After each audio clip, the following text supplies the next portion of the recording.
Hello friends, welcome to our YouTube channel of Industrial Chemistry Department, Circuit Institute of Science, MK Bhavnagar University. As we have discussed two lectures of introduction of cement and types of cement in last few days. In today's lecture, we will discuss about the industrial production of Portland cement. So basically, in our last lecture, we have also completed the process of rock beneficiated slurry, and that process is also called as rock beneficiated process. So basically, in the production of cement, pure limestone is necessary. So it is always difficult to get pure limestone because it contains some water soluble impurities and also some metallic impurities. So to get pure limestone, rock beneficiated process is firstly completed to produce cement, to get pure limestone. In the process of Portland cement, pure limestone is also used, but again, rock beneficiated slurry is the basic raw material. So rock beneficiated slurry is the raw material, while pure limestone and aluminium silicate both are taken in again required amount according to our requirement. So it is always necessary to add some other compounds such as aluminoferrite, also for example magnesium oxide, calcium oxide, as per our requirement, right? So manufacturing of cement is basically done by two ways. The first one is the wet process and the second one is dry process. Okay. So again, there are two processes for the manufacturing of Portland cement. The first one is wet process and the second one is dry process. Now, what is the difference between both process? Okay, so there is no more difference between wet process and dry process. The changes or differentiation in internal equipment setting, and the second one is the rock beneficiated process. So in wet process always rock beneficiated slurry is used, while in dry process always dry powders of raw material components are used. In India and in Europe, wet process is widely used and it is very famous, while in Western countries they follow only dry process. But our discussion for the manufacturing of Portland cement is restricted only on wet process. So now we'll discuss the flow sheet diagram of wet process for the manufacturing of Portland cement. મિત્રો, આપણે ગઈકાલના કે ટૂંકમાં આગળના lectures જે ભણી ગયા એની અંદર આપણે સિમેન્ટનો જે ટોપિક શરૂ કર્યો કે એની અંદર આપણે જે લીધું કે ભાઈ ઇન્ટ્રોડક્શન લીધી, એઝ વેલ એઝ આપણે types of cement, types of Portland cement, એ બધું ભણ્યા. એન્ડ ધેન આપણે ડિસ્કસ કર્યું અબાઉટ રોક બેનિફિકેટેડ સ્લરી. એનું પ્રોડક્શન લીધું, બહુ નાનું પ્રોડક્શન હતું, પણ again we have completed so આગળ વધતા આપણે વાત કરીએ તો જે તમને મેં સમજાવ્યું કે ભાઈ લાઇમસ્ટોન છે બરાબર ઈ ઓલવેઝ પ્યોર ફોર્મમાં જરૂરી છે પ્રોડક્શન માટે. હવે પ્યોર ફોર્મની અંદર ન મળે બીકોઝ એની અંદર કંઈક વોટર સોલ્યુબલ ઇમ્પ્યુરિટીઝ હોય એઝ વેલ એઝ કંઈક મેટાલિક ઇમ્પ્યુરિટીઝ હોય તો આવી બધી ઇમ્પ્યુરિટીઝને હંમેશા દૂર કરવી જરૂરી છે. અને એના માટે લાઇમસ્ટોનને એક પ્રોસેસમાંથી પાસ કરાવીએ છીએ અને જે સ્લરી બનાવીએ છીએ એને આપણે રોક બેનિફિકેટેડ સ્લરી તરીકે ઓળખીએ છીએ. હવે આ રોક બેનિફિકેટેડ સ્લરી છે એ પોર્ટલેન્ડ સિમેન્ટના મેન્યુફેક્ચરિંગની અંદર એક રો મટીરીયલ તરીકે આપણે યુઝ કરીએ છીએ. સામાન્ય રીતે જોવા જઈએ તો લાઇમસ્ટોન યુઝ થાય છે ડાયરેક્ટ, પણ પ્યોર ફોર્મમાં એ બહુ અઘરું છે લાવો. એટલે આ પ્રોસેસથી એને પ્યોર બનાવીએ તો આપણને થોડુંક કોસ્ટ વાઇઝ છે પરવડે. બીજું એલ્યુમિનિયમ સિલિકેટ છે, મેગ્નેશિયમ કાર્બોનેટ છે, કેલ્શિયમ ઓક્સાઇડ છે, મેગ્નેશિયમ ઓક્સાઇડ છે, કેલ્શિયમ ઓક્સાઇડ, આ બધા કમ્પોનન્ટ પણ એની અંદર રિક્વાયર અમાઉન્ટમાં નાખવામાં આવે. પણ again and again rock beneficated slurry is the raw material for the production of Portland cement. હવે આપણે વાત કરીએ પ્રોસેસ. તો સામાન્ય રીતે પોર્ટલેન્ડ સિમેન્ટ બનાવવા માટેની મુખ્ય બે પ્રોસેસીસ છે. કેટલી? 2. The first one wet process and the second one is dry process. બે પ્રોસેસ કીધી, વેટ પ્રોસેસ અને ડ્રાય પ્રોસેસ. વેટ પ્રોસેસ છે બરાબર, એ અને ડ્રાય પ્રોસેસમાં ડિફરન્સ શું છે? તો ડિફરન્સ કે બહુ ઝાઝો બધો નથી. ખાલી ઇન્ટરનલી એક ઇક્વિપમેન્ટ અહીંયા હોય તો બીજાની અંદર અહીંયા મૂક્યું છે. થોડો ઘણો ઇન્ટરનલી ઇક્વિપમેન્ટ ચેન્જીસ છે, ડિફરન્શિએશન છે. અને બીજો ચેન્જ જે મેઇન છે એ રોક બેનિફિકેટેડ પ્રોસેસનો જે વેટ પ્રોસેસમાં યુઝ થાય છે ડ્રાય પ્રોસેસમાં થતી નથી. ડ્રાય પ્રોસેસ મતલબ ડ્રાય પાવડર્સ ઉપર જ કામ થાય છે. વેટ પ્રોસેસની અંદર વોટર આવી સ્લરી આવા બધાનો ઉપયોગ થઈને સિમેન્ટ બનાવવામાં આવે. આમ જોઈએ તો ઇન્ડિયા છે આપણું બરાબર, યુરોપિયન કન્ટ્રીઝ છે, એની અંદર વેટ પ્રોસેસ છે એનો બહુ જ ઉપયોગ થાય છે. જ્યારે વેસ્ટર્ન કન્ટ્રીઝની આપણે વાત કરવા જઈએ બરાબર તો એની અંદર ડ્રાય પ્રોસેસનો યુઝ. પણ અહીંયા આપણું જે પ્રોડક્શન આજે આપણે લેવાનું છે એમાં આપણું ડિસ્કશન છે એ વેટ પ્રોસેસ ઉપર જ રહેશે. તો હવે આપણે આપણું industrial production step by step flow sheet હું સાથે જ દોરું છું એટલે તમને આઈડિયા આવે અને પછી તમે લોકો તે સરસ રીતના ફ્લો શીટને ડ્રો કરી અને સમજજો અને જે હું સમજાવું છું એ સ્ટેપ બાય સ્ટેપ તમે પોઈન્ટ બાય પોઈન્ટ એનું ડિસ્ક્રિપ્શન લખશો.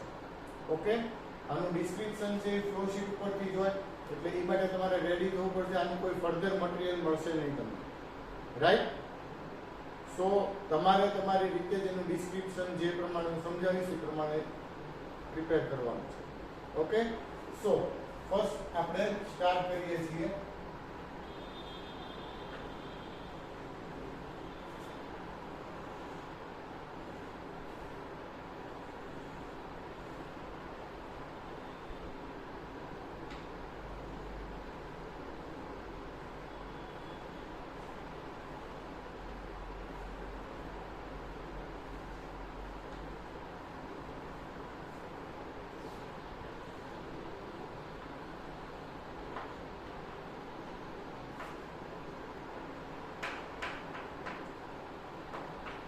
This is pulverizer. એની અંદર આપણે લાઇમસ્ટોન લઈએ છીએ અને એલ્યુમિનિયમ સિલિકેટ લઈએ છીએ, રાઈટ? હવે આ જે મટીરીયલ છે એને આપણે અહીંયાથી એક બીજું ઇક્વિપમેન્ટ દોરીએ છીએ.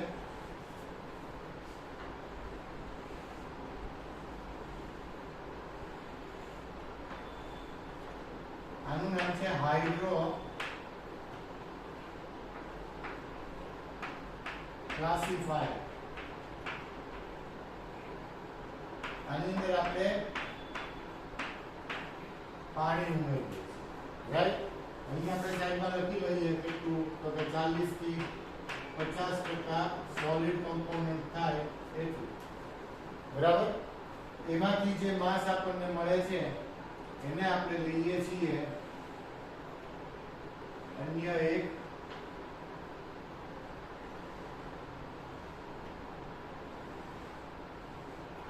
મિક્સિંગ ટેન્ક છે. બરાબર.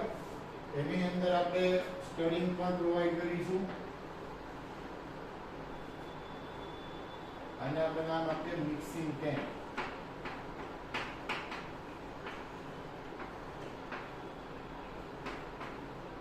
આની અંદર આપણે એડ કરીશું રોક બેનિફિકેટેડ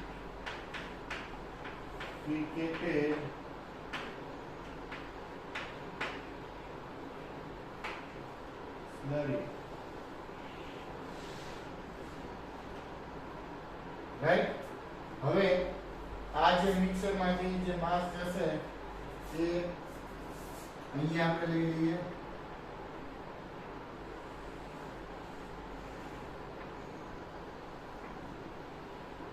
અહીંયા બહાર મૂકી દઈએ.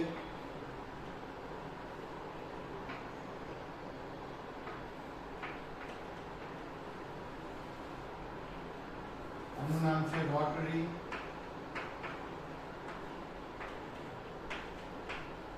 Filter.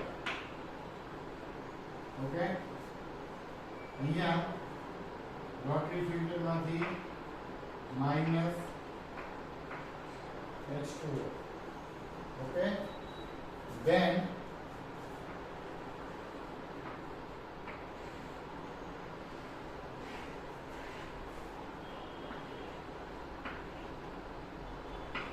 this is rotary kiln. બરાબર. આની અંદર ટેમ્પરેચર છે આપણે લઈ લઈએ છીએ 1400 ડિગ્રી સેલ્સિયસ ઓલમોસ્ટ. અને અહીંયાથી રિમૂવ જે થશે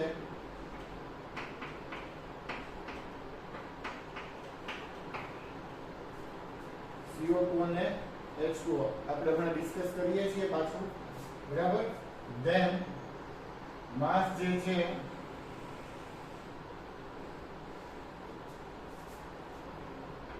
કુલિંગ માટે જશે.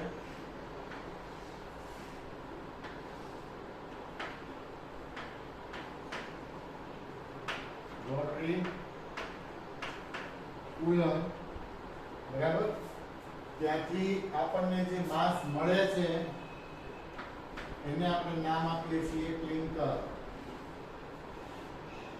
ક્લિંકર શું છે એ પણ આપણે ડિસ્કસ કરીશું. CLIN clinkers storage. બરાબર. ત્યાંથી આપણે મિક્સિંગ ટેન્કમાં લઈએ છીએ.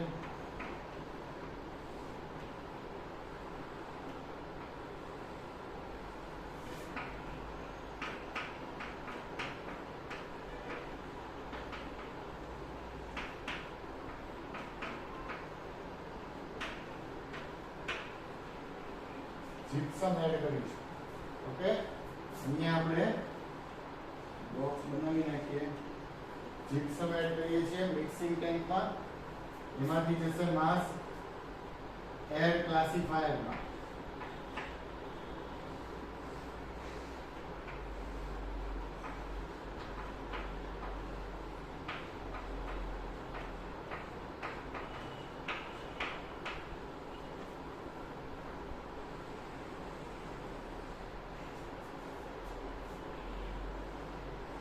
અહીંયાથી આવશે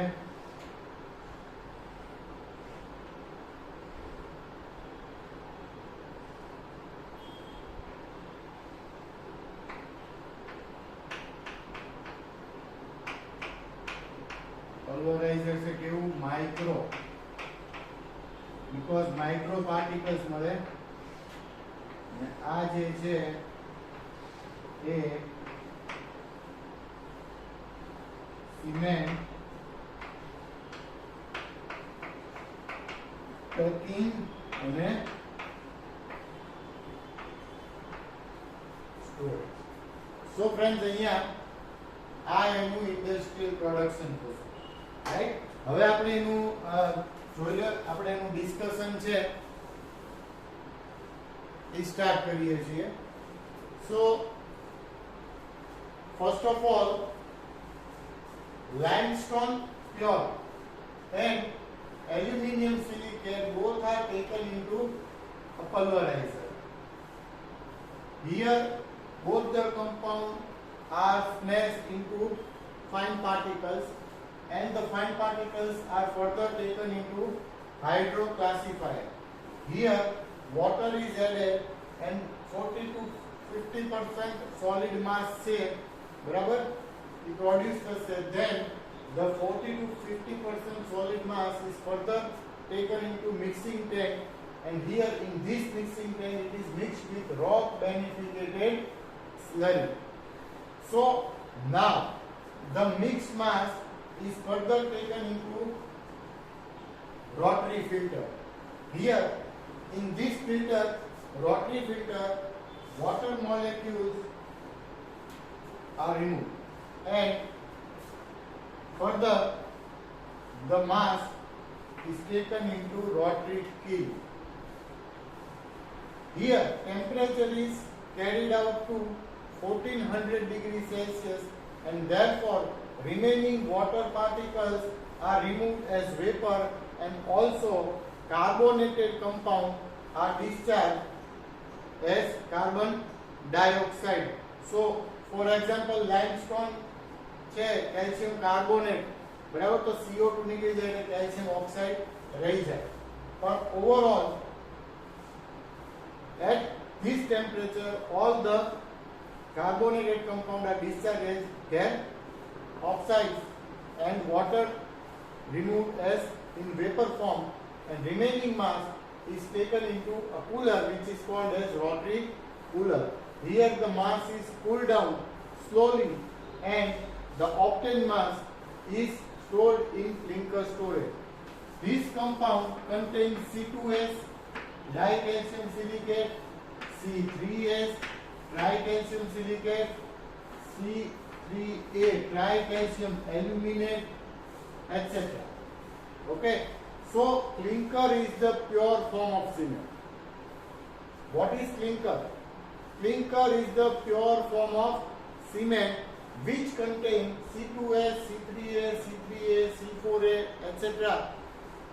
And the problem is the setting time. The setting time of clinker is very high. So here gypsum is added. So in mixing tank, clinker is mixed with gypsum and the obtained mass contain little bit moisture. So in air classifier all the moisture are removed and then micropulverize the mass in pulverizer and pack in suitable polythene bag and store it into suitable storage. So this is the production of Portland cement, right? Now we will discuss again. સૌથી પહેલા આપણે જે વાત થઈ કે pure limestone છે એને આપણે લઈએ છીએ પલ્વરાઇઝરમાં. પલ્વરાઇઝરની અંદર એલ્યુમિનિયમ સિલિકેટ પણ લઈએ તો એને ખૂબ જ ઝીણો ફાઇન પાર્ટિકલની અંદર એને આપણે ગળી લઈએ છીએ, બરાબર. એટલે આપણે સ્મેશ શબ્દ વાપરી શકીએ છીએ, ગ્રાઇન્ડ શબ્દ વાપરી શકીએ છીએ, બરાબર. પણ ઓપ્ટેન માસ છે કેવો છે? ફાઇન પાર્ટિકલ્સ છે. એને આપણે શેમાં લીધું? હાઇડ્રો ક્લાસિફાયરમાં જે આપણે H2O એડ કરીએ છીએ એટલું ઉમેરવાનું કે 40 થી 50% ની સ્લરી થાય. એટલે 40 થી 50% નો સોલિડ માસ થયો કહેવાય. અને ઈ જે માસ છે એટલા માટે કે પાણી નાખ્યું એટલે એની અંદર કદાચ વોટર સોલ્યુબલ ઇમ્પ્યુરિટી કેવી કોઈ હોય તો એની અંદર ઓગળી જશે અને ઈ જે આખો સ્લરી બેઝ માસ છે એ આપણે મિક્સિંગ ટેન્ક. અહીંયા આ જે મિક્સિંગ ટેન્ક છે એની અંદર આપણને એજિટેટર પ્રોવાઈડ કર્યું, સાફ્ટી સાથે જોડ્યું છે, બરાબર. ટેમ્પરેચરની કોઈ રિક્વાયરમેન્ટ નથી અહીંયા. પણ અહીંયા રોક બેનિફિકેટેડ સ્લરી કે જે આપણે રોક બેનિફિકેટેડ પ્રોસેસમાં બનાવી હતી તો એ પણ અહીંયા સાથે એડ કરીએ. પ્રોપોર્શનલી નક્કી કરવાનું હોય કે આ કેટલું અને આ કેટલું. એ પ્રમાણે અહીંયા મિક્સિંગ ટેન્કની અંદર મિક્સ થાય અને થોરોલી મિક્સ થઈ જાય, કમ્પ્લીટ મિક્સિંગ થઈ જાય એટલે આ વાલ ખોલી નાખવામાં આવે. વાલ ખોલી નાખીએ એટલે બધો જ માસ આવી જાય. રોટરી ફિલ્ટરમાં જે સ્પેશિયલી કેટેગરીનું રોટરી ફિલ્ટર કહેવાય કે જેની અંદર કમ્પ્લીટલી H2O છે એ ડ્રેન આઉટ થઈ જશે અને સાથે સાથે જે વોટર સોલ્યુબલ ઇમ્પ્યુરિટીઝ ને બધું હતું એ પણ બધું નીકળી જશે.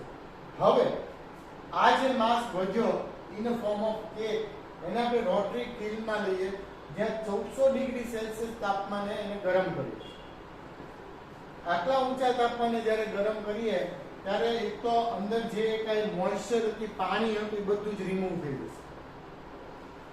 સેકન્ડરી થિંગ, કાર્બન ડાયોક્સાઇડ નીકળી જશે. શું કામ? કારણ કે લાઇમસ્ટોન ની જે આવ્યું હતું તો કેલ્શિયમ કાર્બોનેટ હતું એટલે કાર્બોનેટેડ કમ્પાઉન્ડ જે એના ઓક્સાઇડમાં રૂપાંતરિત થઈ જશે અને કાર્બન ડાયોક્સાઇડ નીકળી જશે એટલે કેલ્શિયમ ઓક્સાઇડ બની જશે અને એ રીતના CO2 અને H2O રિમૂવ થશે. હવે માસ થી ક્યાં આવ્યો? રોટરી કુલરમાં આવશે. તો રોટરી કુલરની અંદર એને આપણે શું કરીએ છીએ? કુલ ડાઉન કરીએ છીએ. So cool down the mass in rotary cooler અને ઈ જે આપણને માસ મળે છે એને આપણે કીધું ક્લિંકર. સો ક્લિંકર શું છે? Clinker is the pure form of cement. જે આપણે કીધું ક્લિંકર છે એ સિમેન્ટનું પ્યોર ફોર્મ છે જે ડાઇકેલ્શિયમ સિલિકેટ, ટ્રાઇકેલ્શિયમ સિલિકેટ, ટ્રાઇકેલ્શિયમ એલ્યુમિનેટ, ટ્રાઇકેલ્શિયમ એલ્યુમિનેટ ફેરાઇડ જે પ્રપોર્શનલી આપણે અહીંયાથી એડ કર્યું હોય એ પ્રમાણેનું ક્લિંકર મળે. હવે ક્લિંકરનો સેટિંગ ટાઈમ છે ને એ બહુ ઝડપથી થીજી જાય એટલે એમાં કેવું થાય કે એનો સેટિંગ ટાઈમ જે હાઈ છે એટલે ડિક્રીઝ કરાવવો પડે. નહીતર શું થાય કે કોઈ જગ્યાએ આપણે સિમેન્ટ એપ્લાય કરવાની હોય એની તો થોડું પાણી નાખીએ અને હજી આપણે એને એપ્લાય કરવાની પહેલાં તો એ જામી ગયું છે તો એ આપણી માટે નકામું થઈ જાય. એટલે એનો જે સેટિંગ ટાઈમ છે બરાબર એ જે બહુ હાઈ છે તો એની માટે એની અંદર જીપ્સમ ઉમેરીએ અને એ મિક્સિંગ ટેન્કમાં જીપ્સમ પણ એમાં થોડીક મોઇસ્ચર લેવલ નથી જવાતું કારણ કે માસ અહીંયા આપણે મોઇસ્ચર બધી ઉડી ગઈ હતી પણ કુલરમાં આવ્યો, અહીંયા સ્ટોર કર્યો, પાછું મિક્સિંગમાં થયું એટલે ક્યાંક ક્યાંક થોડીક મોઇસ્ચર આવી જાય. હવે મોઇસ્ચર છે ને સિમેન્ટ માટે નકામું છે કારણ કે મોઇસ્ચર એકવાર કેચ કરે અને પછી જ્યારે મોઇસ્ચર ઉડી જાય એટલે ગાંગડો થઈ જાય તો એ નકામું થાય. એટલે અહીંયા એર ક્લાસિફાયરની અંદરથી મોઇસ્ચર લેવલ કંટ્રોલ કરવા મોઇસ્ચર એમાંથી ઉડી જાય બરાબર. થોડી હીટિંગ કન્ડિશન એ હોય પણ એર ક્લાસિફાયરમાં એર બ્લોન થાય છે, હોટ એર બ્લોન થાય અને પરિણામ સ્વરૂપે મોઇસ્ચર લેવલ નીકળી જશે અને જે ફાઇન પાર્ટિકલ્સ છે બરાબર એને માઇક્રો પલ્વરાઇઝરમાં લઈએ છીએ જ્યાં વધારે ફાઇન પાર્ટિકલ્સ થશે અને એને સિમેન્ટની બેગની અંદર આપણે પેક કરીએ અને એને સુટેબલ જે કંઈ ગોડાઉન કે હોય એની અંદર સ્ટોરેજ કરવામાં આવે. સો મિત્રો આ હતું આપણું ઇન્ડસ્ટ્રીયલ પ્રોડક્શન જે કહી શકાય કે પોર્ટલેન્ડ સિમેન્ટ. કોઈ વસ્તુ બાકી નથી. સિમેન્ટની અંદર જેટલા ટોપિક આપણે લેવાના હતા like introduction, types of cement બરાબર, પછી types of Portland cement, rock beneficiated process અને industrial production of Portland cement. Total 5 topic થયા. તો આ 5 ટોપિક સરસ રીતે આપણે ભણ્યા છીએ. સરસ રીતે તમે લોકો તૈયાર કરજો બરાબર. ફ્લોશીટ છે તો સરસ રીતે ફ્લોશીટને તમે ડ્રો કરી નાખજો બરાબર. તો તમારા એક્ઝામ રિલેટેડ તમને ફાયદો થશે રાઈટ અને ખૂબ સારી રીતે તૈયાર કરજો. Okay, thank you.